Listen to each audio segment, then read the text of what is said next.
Welcome to you all पूजा डागर जी के question for all exam. स्वागत है सभी का पूजा डागर जी के क्लास में। जुड़ जाइए फ्रेंड्स, 3 बज गए हैं। यहाँ पर 3 बजे हम करते हैं साइंस जी के। टॉपिक रहेगा 16 का third part, mixture and alloy, मिश्रण और मिश्र धातु। ये हमारा टॉपिक था और ये टॉपिक थर्ड पार्ट है आज की क्लास में। ये कंप्लीट हो जाएगा आज और इसके कुछ क्वेश्चन कम ही बने थे, इसीलिए मैंने 17 चैप्टर बीसी में रख दिया है। तो उसका 17 का फर्स्ट पार्ट रहेगा आज की क्लास में। तो जुड़ जाइए फ्रेंड्स, साइंस जीके करते हैं, जल्दी से स्टार्ट करते हैं अपनी वीडियो को। इसमें हमारे 25 क्वेश्चन रहेंगे आज की क्लास में। तो जल्दी से स्टार्ट करते हैं क्वेश्चन नंबर 1 से। क्वेश्चन नंबर 1 क्या है? कौन सा पदार्थ साबुन बनाने में प्रयोग होता है? तो इनमें से कौन सा पदार्थ साबुन बनाने में प्रयोग होता है? किस चीज को बनाने में? साबुन को बनाने में प्रयोग होता है। इनमें से मोबिल तेल, वनस्पति तेल, केरोसिन तेल और ये कटिंग तेल। तो क्या रहेगा इसका आंसर? कौन सा पदार्थ साबुन बनाने के प्रयोग में आता है? तो जो वनस्पति तेल होता है, बी रहेगा इसका आंसर। वनस्पति तेल साबुन बनाने के काम आता है। कौन सा तेल? वनस्पति तेल साबुन बनाने के काम आता है। मोस्ट इंपोर्टेंट क्वेश्चन है, बिल्कुल ध्यान से देख लीजिएगा। वनस्पति तेल साबुन बनाने के काम आता है। क्वेश्चन नंबर 2, निम्नलिखित प्रकार के पीड़कनाशियों में से कौन सा एक भंडारित अनाजों के पीड़कों का नियंत्रण करने में सुविधाजनक है? निम्नलिखित प्रकार के पीड़कनाशी, ये कुछ पीड़कनाशी दिए हुए हैं, इनमें से कौन सा एक भंडारित मतलब जो इकट्ठा करके अनाज रख लेते हैं, भंडार कर लेते हैं अनाज का, तो भंडारित अनाज के पीड़कों का नियंत्रण, यानी उसमें जो है पीड़क ना लगे, यानी कुछ कीटाणु ना हो, तो इसीलिए उसमें क्या करते हैं, उसका नियंत्रण करने में सुविधाजनक में से कौन सा रहेगा? भंडारित अनाज के पीड़कों का नियंत्रण करने में से कौन सा सुविधाजनक रहेगा?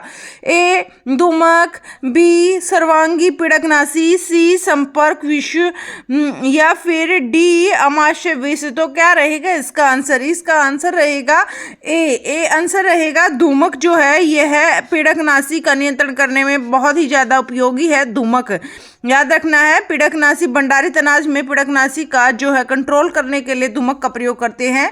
आगे चलते हैं क्वेश्चन नंबर 3 पर। क्वेश्चन नंबर 3 पर चलने से पहले वीडियो को लाइक नहीं किया है तो लाइक कर दीजिएगा फ्रेंड्स, और ज़्यादा से ज़्यादा शेयर करना ना भूलें, और चैनल पर नए हैं तो चैनल को सब्सक्राइब कर लीजिएगा। क्वेश्चन नंबर 3, निम्नलिखित उर्वरकों में से किस एक का अत्यधिक उपयोग भौम जल में एक अविषाणु पदार्थ की उपस्थिति के लिए जिम्मेदार हो सकता है? तो निम्नलिखित उर्वरकों में से, इनमें से कुछ उर्वरक दे रखे हैं, इन उर्वरकों में से किस एक का अत्यधिक उपयोग, यानी ज्यादा ही उपयोग कर लिया जाए इन उर्वरकों में से एक का? तो भौम जल जो भूमि के अंदर जल होता है, भौम जल, उसमें एक अविषाणु पदार्थ की उपस्थिति के लिए जिम्मेदार हो सकता है। यानी जो भूमि के अंदर जल है उसको क्या कर देगा? दूषित कर देगा यह उर्वरक, अगर जरूरत से ज्यादा इस उर्वरक का प्रयोग कर लिया जाए। तो इनमें से कौन सा ऐसा उर्वरक है? तो ये केवल फास्फेट या नाइट्रोजन या फिर केवल पोटेशियम या फिर फास्फेट और पोटेशियम। तो यहाँ पर क्या आंसर रहेगा हमारा? क्वेश्चन नंबर 3 का आंसर रहेगा अपना बी आंसर रहेगा। जो नाइट्रोजन है, जो कि बी नाइट्रोजन को, अगर यह नाइट्रोजन उर्वरक है इसका ज़्यादा उपयोग कर लेते हैं तो क्या हो जाता है? जो भौम जल है वो अविषाणु पदार्थ की उपस्थिति के लिए जिम्मेदार हो जाता है। ठीक है फ्रेंड्स, भौम जल में एक अविषाणु पदार्थ की उपस्थिति के लिए जिम्मेदार हो जाता है नाइट्रोजन। आगे चलते हैं क्वेश्चन नंबर 4 पर। क्वेश्चन नंबर 4 क्या है? क्वेश्चन नंबर 4, नीचे 2 वक्तव्य दिए गए हैं, एक कथन ए है और दूसरा कथन आर है, कारण आर है। तो कथन और कारण में बताना है हमें कौन सा सही है कौन सा नहीं है। तो देख लेते हैं। ए कथन दे रखा है, कृत्रिम प्रक्षालक कठोर जल से अधिक झाग बना सकते हैं। कृत्रिम प्रक्षालक कठोर जल से अधिक झाग बना सकते हैं। और कारण, कृत्रिम प्रक्षालक कठोर जल के साथ कैल्शियम और मैग्नीशियम के घुलनशील लवण बनाते हैं। तो क्या रहेगा इसका आंसर? ये है व्याख्या करता है ए और आर दोनों ही सही हैं। कृत्रिम प्रक्षालक कठोर जल से अत्यधिक जाग बना सकते हैं। जो ये कृत्रिम प्रक्षालक हैं ये कठोर जो जल होता है, जो खारा जल बोलते हैं जिसको, कठोर जल से अत्यधिक क्या बना सकते हैं, झाग बना सकते हैं, कृत्रिम प्रक्षालक।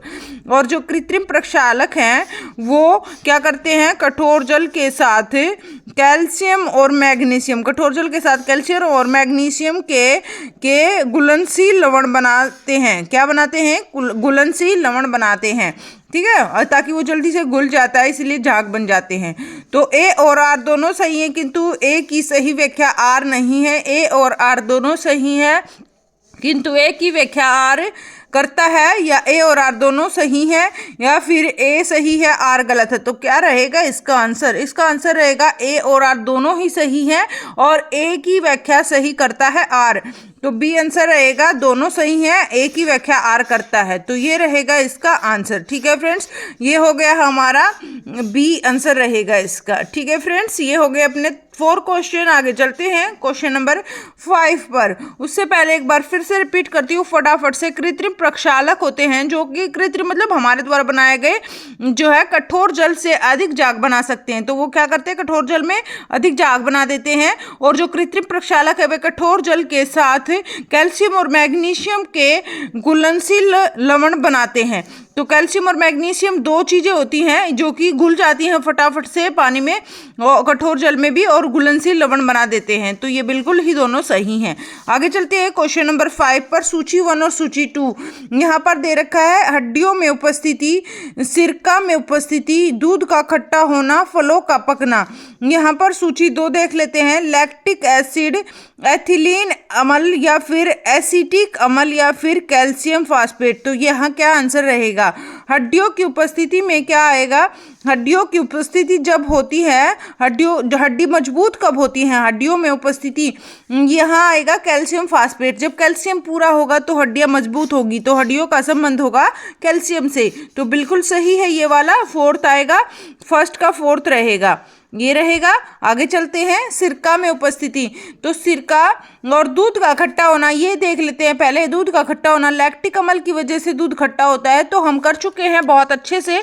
लैक्टिक जो अम्ल होता है उसकी वजह से दूध खट्टा हो जाता है, दूध से दही बनता है लैक्टिक एसिड से, तो इसीलिए लैक्टिक एसिड आएगा, दूध का खट्टा होना। और फलों का पकना, ये भी हम कर चुके हैं पीछे वाली वीडियोस में। यहाँ पर एथिलीन अम्ल रहेगा या एसिटिक अम्ल रहेगा, तो इसका एथिलीन अम्ल रहेगा। फलों का जो पकना होता है वो एथिलीन अम्ल की वजह से होता है। किसकी वजह से होता है, एथिलीन अम्ल की वजह से होता है फलों का पकना। और सिरका में उपस्थिति, ये भी हम कर चुके हैं पिछले वाली वीडियोस में। तो सिरका में उपस्थिति क्या है, एसिटिक अम्ल। जो सिरका होता है उसमें एसिटिक अम्ल होता है। बिल्कुल दोनों में आप पजल नहीं होना। फलों का पकना है एथिलीन, फलों का पकना एथिलीन। देखो पकना ना यहाँ पर न आया है और एथिलीन न यहाँ भी न आया है, तो ऐसे एथिलीन पकना ऐसे याद करना है। और सिरका में उपस्थिति, सिरका सी, ये सी आया है, यहाँ पर भी सी आया है, देखो सी और सी। एसिटिक आएगा यहाँ पर आएगा सिरका, एसिटिक, सिरका, सिटिक, ये आएगा। ठीक है फ्रेंड्स, तो अच्छे से समझ में आ गया होगा। हड्डियों में उपस्थिति कैल्शियम फास्फेट, और सिरका में उपस्थिति एसिटिक अम्ल, और दूध का खट्टा होना लैक्टिक एसिड, और जो फलों का पकना एथिलीन अम्ल। मोस्ट इंपॉर्टेंट है ये फ्रेंड्स क्वेश्चन, क्योंकि ये क्वेश्चन से यहाँ से 4 क्वेश्चन बन गए हैं हमारे। एक क्वेश्चन भी आ सकता है पेपर में, सिरका में उपस्थिति किसकी वजह से होती है, तो एसिटिक अम्ल की वजह से होती है। दूध का खट्टा होना किसकी वजह से होता है, लैक्टिक अम्ल की वजह से होता है। हड्डियों में उपस्थिति कैल्शियम फास्फेट की वजह से, और फलों का पकना एथिलीन अम्ल की वजह से। तो यहाँ से हमारे 4 क्वेश्चन बन गए हैं फ्रेंड्स, तो अच्छे से इस क्वेश्चन को कर लीजिएगा। क्वेश्चन नंबर 6 पर चलते हैं। उससे पहले वीडियो को लाइक नहीं किया है तो लाइक कर दीजिए फ्रेंड, ज़्यादा से ज़्यादा शेयर किया करें। आप शेयर नहीं करते हैं फ्रेंड्स, प्लीज़ शेयर किया करें, और वीडियो को लाइक करना ना भूलें। क्वेश्चन नंबर 6 देख लेते हैं फ्रेंड्स। प्लीज़ वीडियो में अंत तक जुड़े रहें, ज़्यादा समय मैं आपका नहीं लेती हूँ, केवल आधा घंटे में हम साइंस कर लेते हैं पूरा। साइंस के हम 20 से 25 क्वेश्चन एक क्लास में करते हैं, और डेली साइंस इसकी प्रैक्टिस करते हैं 3 से 3:30 पर। तो इसीलिए प्लीज़ डेली जुड़ा करें 3 से 3:30। केवल आधा घंटा आप साइंस को दे दोगे तो शायद मुझे नहीं लगता कि कोई भी क्वेश्चन आपको एग्जाम में बाहर से आएगा। तो यहाँ पर क्योंकि टॉपिक वाइज कर रहे हैं और एक टॉपिक से कम हम 50 क्वेश्चन तो निकालते ही हैं।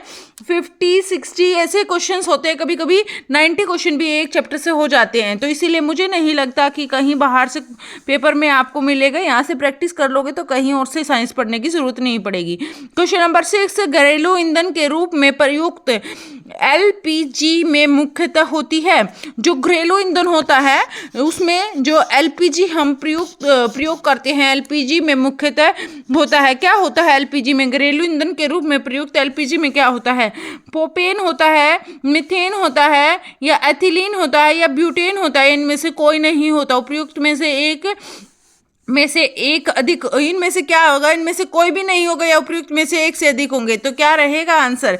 यहाँ पर हमारा आंसर रहेगा घरेलू ईंधन के रूप में प्रयुक्त एलपीजी के मुख्यतः होते हैं प्रोपेन, मीथेन, एथिलीन, ब्यूटेन, ये सभी। तो यहाँ पर आंसर रहेगा हमारा ये सभी आएगा इसमें, ये सभी या इससे भी अधिक होते हैं।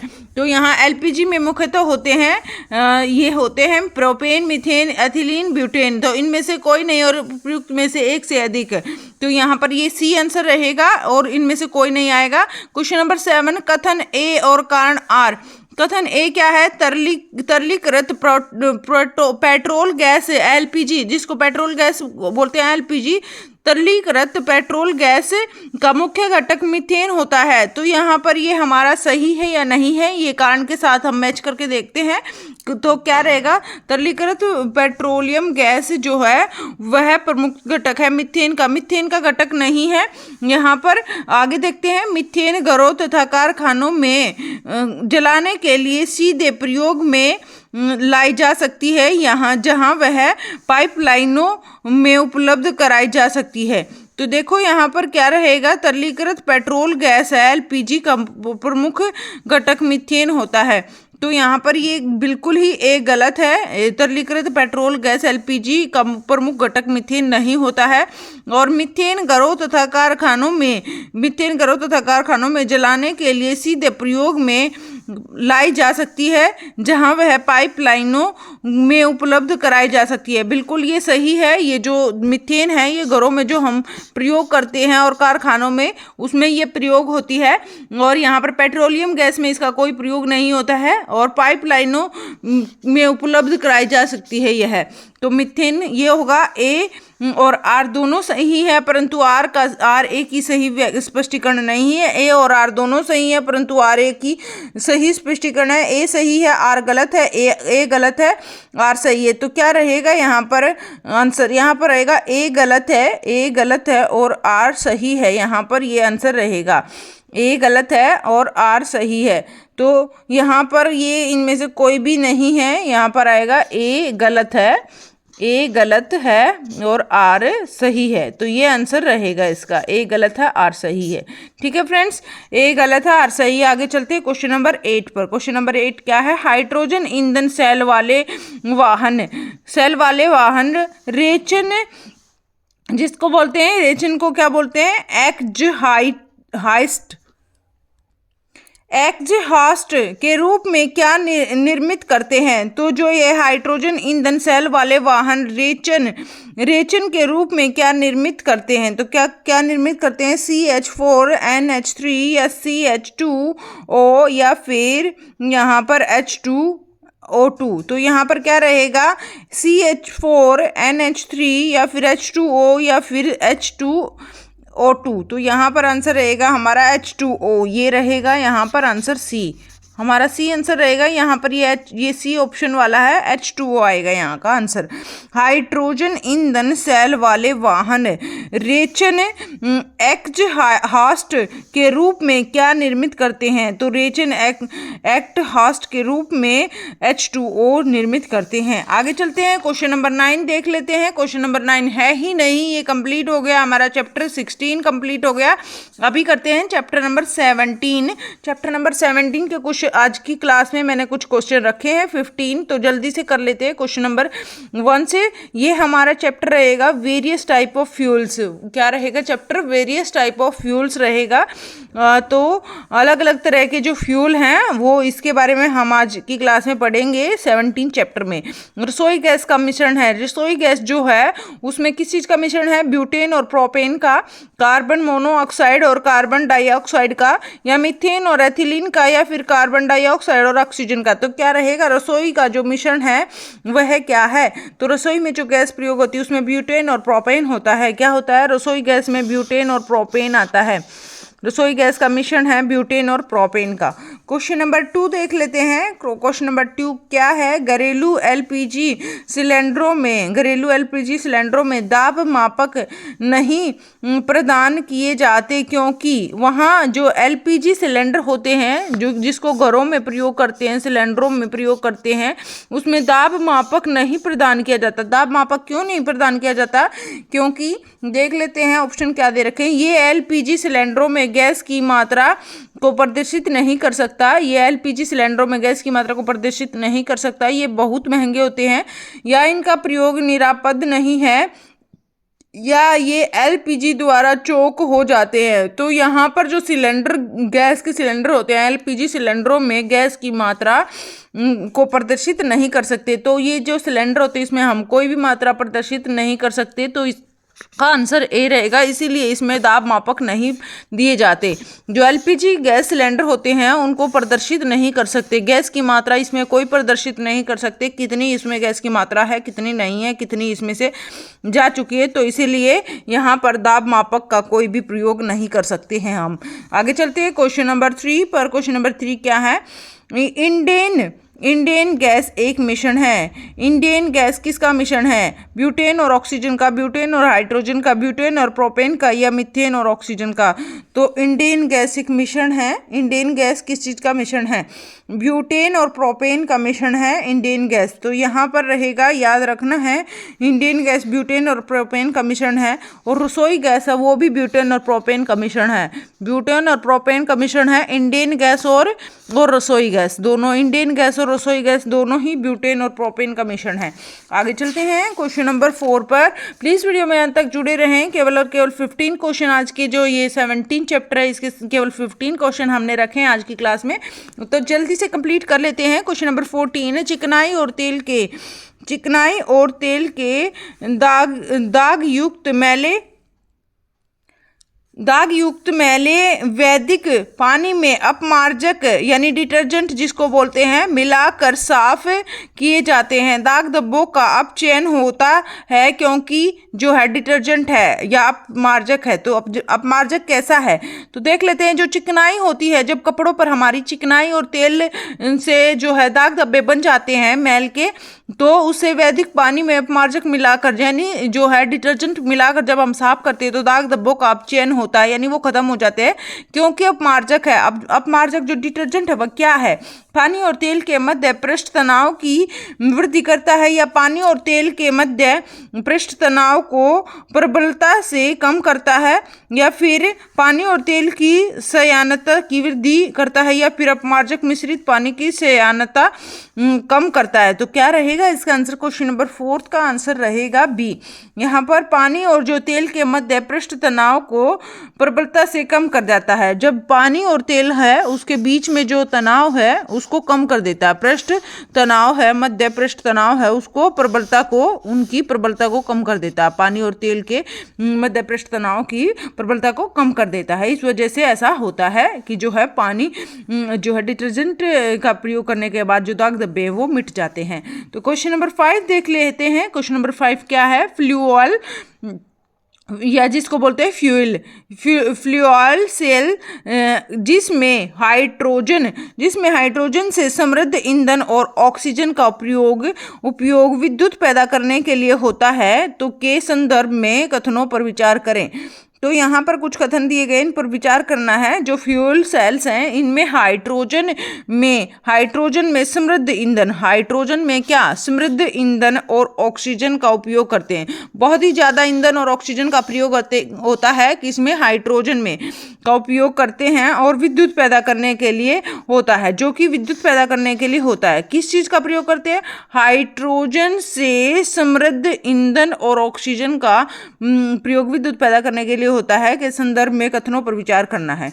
यदि शुद्ध हाइड्रोजन का उपयोग ईंधन के रूप में होता है तो फ्यूल सेल उप उत्पाद बाई जिसको बोलते हैं प्रोडक्ट के रूप में ऊष्मा तथा जल का उत्सर्जन करता है। या फिर फ्यूल सेल का उपयोग भवनों को विद्युत प्रदाय के लिए किया जा सकता है, किंतु लैपटॉप कंप्यूटर जैसी छोटी डिवाइसों के लिए नहीं। तो यहाँ पर और कुछ ऑप्शंस भी दे रखे हैं, तो देख लेते हैं फटाफट से और ऑप्शन क्या हैं इसके। ये दे रखे हैं, फ्यूल सेल प्रत्यावर्ती धारा एसी के रूप में विद्युत उत्पादन करते हैं। तो फ्यूल सेल क्या करते हैं, यहाँ पर केवल और केवल ये आंसर देना है हमें। तो एक बार दूसरे ऑप्शन एक बार फिर से देख लेते हैं। यदि शुद्ध हाइड्रोजन का उपयोग ईंधन के रूप में होता है तो फ्यूल सेल उप उत्पाद बाई प्रोडक्ट के रूप में ऊष्मा और जल का उत्सर्जन करते हैं। तो ये बिल्कुल सही है हमारा, केवल ए ये सही रहेगा। यदि जो है हाइड्रोजन शुद्ध हाइड्रोजन का उपयोग ईंधन के रूप में होता है तो फ्यूल सेल जो है वो उप उत्पाद यानी बाई प्रोडक्ट के रूप में ऊष्मा और जल का क्या करते हैं, उत्सर्जन करते हैं। ऊष्मा और जल का क्या करते हैं, ऊष्मा और जो जल का उत्सर्जन करते हैं। इसीलिए ऐसा होता है कि जो विद्युत पैदा करने के लिए हाइड्रोजन के से समृद्ध ईंधन और ऑक्सीजन का उपयोग होता है। तो ये रहेगा सही, फ्यूल सेल का उपयोग भवनों को विद्युत प्रदाय के लिए नहीं किया जाता, तो इसीलिए यहाँ पर ये ऑप्शन गलत हो जाएगा हमारा। और जो थर्ड है वो भी गलत हो जाएगा, फ्यूल सेल प्रत्यावर्ती एसी के रूप में विद्युत उत्पादन करते हैं, नहीं, यहाँ पर केवल ए रहेगा, केवल एक रहेगा हमारा आंसर। ठीक है फ्रेंड्स, ये हो गया अपना 5 क्वेश्चन। 6 क्वेश्चन पर चलने से पहले वीडियो को लाइक नहीं किया है तो लाइक कर दीजिए। केवल 15 क्वेश्चन है, प्लीज वीडियो में अंत तक जुड़े रहें। केवल 10 मिनट और लूंगी मैं आपकी। क्वेश्चन नंबर 6 देख लेते हैं। 6 क्या है, द्रवीकृत पेट्रोलियम गैस एलपीजी निम्नलिखित का मिश्रण है। तो द्रवित गैस जो पेट्रोलियम गैस है, जो एलपीजी है, उसमें निम्नलिखित का मिश्रण होता है। किस किस चीज का मिश्रण होता है उसके अंदर, ब्यूटेन, प्रोपेन और इथेन, या फिर ब्यूटेन, हाइड्रोजन, ऑक्सीजन, हाइड्रोजन और एसिटिलीन, या फिर हाइड्रोजन और मीथेन। तो क्या रहेगा यहाँ पर आंसर क्वेश्चन नंबर 6 का। क्वेश्चन नंबर 6 का आंसर रहेगा जो एलपीजी है यानी पेट्रोलियम गैस है, उसमें ब्यूटेन और प्रोपेन तो होता है, उसके साथ इथेन भी होता है। ठीक है फ्रेंड्स, तो यहाँ पर आंसर रहेगा हमारा ए आंसर रहेगा ब्यूटेन, प्रोपेन और इथेन। पेट्रोलियम गैस जिसको एलपीजी बोलते हैं, इसमें हमारा ब्यूटेन, प्रोपेन और इथेन होता है। तो ए आंसर रहेगा यहाँ पर हमारा। ठीक है फ्रेंड्स, तो क्या आंसर रहेगा यहाँ पर, ए आंसर रहेगा ब्यूटेन, प्रोपेन और इथेन। ये एलपीजी गैस में होते हैं, ब्यूटेन, प्रोपेन। ये ब्यूटेन और प्रोपेन तो हमारा जो रसोई गैस होती है उसमें भी प्रयोग होता है, और यहाँ पर जो पेट्रोलियम एलपीजी है इसमें ब्यूटेन, प्रोपेन और इथेन भी आ जाता है। आगे चलते हैं क्वेश्चन नंबर 7 पर। तरलीकृत पेट्रोलियम गैस एलपीजी का मुख्य आधार घटक क्या है। इनमें से मुख्य आधार घटक क्या है, जो एलपीजी है, पेट्रोलियम गैस एलपीजी है, इसका मुख्य आधार घटक क्या है। इथेन है, मीथेन है, प्रोपेन है, ब्यूटेन है। तो यहाँ पर मुख्य आधार घटक कौन सा है, तो एलपीजी का मुख्य आधार घटक है ब्यूटेन। क्या है, ब्यूटेन है, याद रखना है, ब्यूटेन है जो एलपीजी या पेट्रोलियम गैस का मुख्य आधार घटक है, ब्यूटेन। आगे चलते हैं, क्वेश्चन नंबर 8 देख लेते हैं फटाफट से। केवल और केवल हमारे कुछ ही क्वेश्चन बचे हैं, 15 ही क्वेश्चन मैंने यहाँ पर इस चैप्टर के लिए हैं। आज हम 16 चैप्टर आज हमने कंप्लीट किया है, और आज अभी हम 17 चैप्टर के 15 क्वेश्चन कर रहे हैं फ्रेंड्स। तो इसीलिए हम 8th क्वेश्चन पर आए हैं। तो पीछे के क्वेश्चन अगर आप लेट आए हैं, रह गए हैं, तो जरूर से जरूर देख लीजिएगा, बहुत ही ज़्यादा इंपॉर्टेंट है। क्वेश्चन नंबर 8 देख लेते हैं। एलपीजी सिलेंडर में मिलाया जाने वाला निम्नलिखित में से कौन सा एक प्रबल गंधकारक है जिसकी वजह से गैस रिसाव के संसूचन में मदद मिलती है। तो क्या रहेगा आंसर, एलपीजी सिलेंडर है, जो एलपीजी सिलेंडर जो होते हैं में मिलाया जाने वाला निम्नलिखित में से कौन सा एक, इनमें जो एलपीजी सिलेंडर होते हैं उनमें कुछ मिलाया जाता है, उसमें प्रबल गंधकारक होता है। गंधक मतलब जो गंध आती है हमें जब लीक हो जाता है सिलेंडर, तो उसमें से कुछ गंध आती है जिसकी वजह से गैस रिसाव के संसूचक में मदद मिलती है। यानी हमें पता लग जाता है कि गैस में रिसाव हो रहा है, तो ऐसी गंध किसकी वजह से होती है? ए थायोएथानॉल या फिर बी एथानॉल या फिर सी मीथेन या फिर क्लोरोफॉर्म। तो यहाँ पर क्या रहेगा आंसर? क्वेश्चन नंबर 8 का आंसर रहेगा थायोएथानॉल। यहाँ पर ए आंसर रहेगा। थायोएथानॉल की वजह से हमें जो गंध है वो आती है, जिसकी वजह से हमें पता लगता है कि सिलेंडर लीक है, ठीक है, उसमें से रिसाव हो रहा है।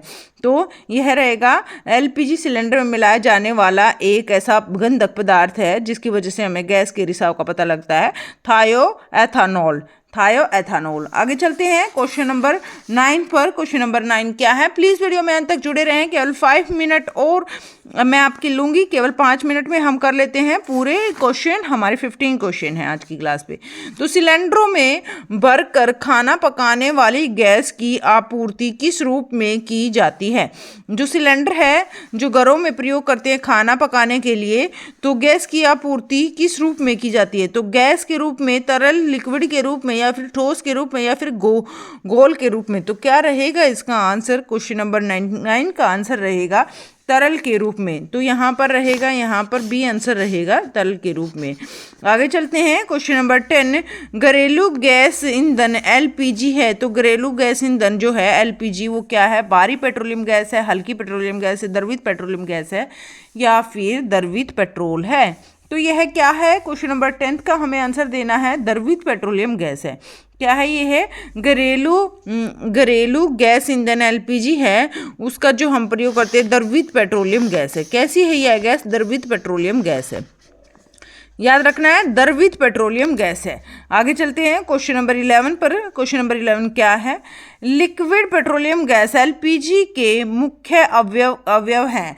तो लिक्विड पेट्रोलियम गैस, लिक्विड द्रवित एक ही बात होती है, तो तरल लिक्विड द्रवित किसी तरह से आ जाए तो यहाँ पर यही आंसर रहेगा। तो लिक्विड पेट्रोलियम गैस एलपीजी के मुख्य अवयव क्या है? मीथेन है, या फिर पेंटेन और हेक्सेन है, या फिर मीथेन, एथेन और हेक्सेन है, या फिर इथेन, प्रोपेन और ब्यूटेन है। तो यहाँ पर क्या रहेगा आंसर? एलपीजी है। लिक्विड पेट्रोलियम गैस के मुख्य अवयव कौन कौन से हैं? तो एलपीजी के मुख्य अवयव हैं इथेन, प्रोपेन और ब्यूटेन। मैं पहले भी करा चुकी हूँ इथेन, प्रोपेन और ब्यूटेन। प्रोपेन ब्यूटेन आपको याद हो गया होगा, और एक और करवाया था मैंने इथेन। इसका ये आंसर रहेगा सी।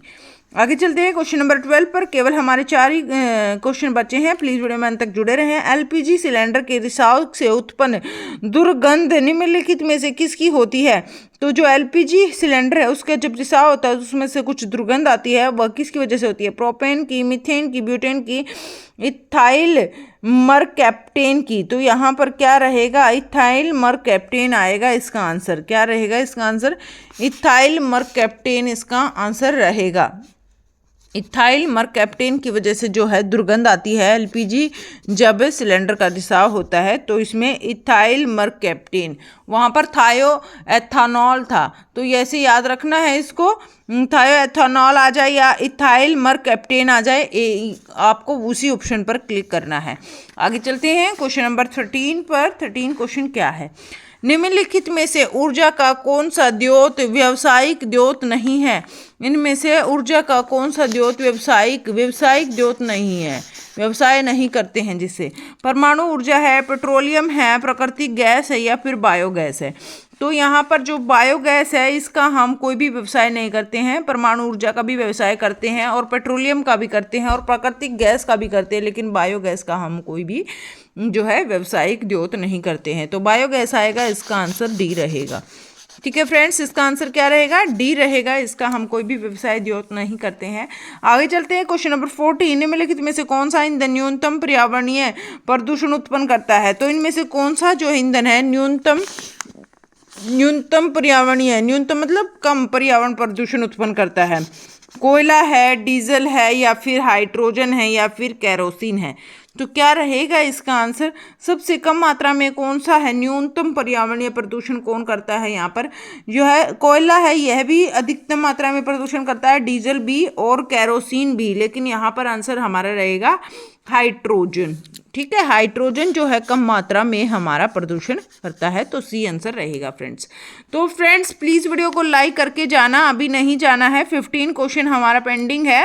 प्लीज़ वीडियो को लाइक करें, ज़्यादा से ज़्यादा शेयर करें, प्लीज़ आप शेयर नहीं करते हो, प्लीज़ शेयर करें, ज़्यादा से ज़्यादा लाइक करें, कमेंट करें कैसे क्वेश्चंस आपको लगते हैं और समझ में आपको आता है नहीं आता है। टॉपिक वाइज हम कवर कर रहे हैं साइंस को, डेली प्रैक्टिस करते हैं साइंस के क्वेश्चंस की।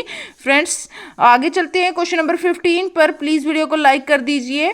क्वेश्चन नंबर 15, निम्नलिखित में से किस एक का अधिक ईंधन मान होता है? तो किसका एक अधिक ईंधन मान होता है? चारकोल का, हाइड्रोजन का, प्राकृतिक गैस का, गैसोलीन का।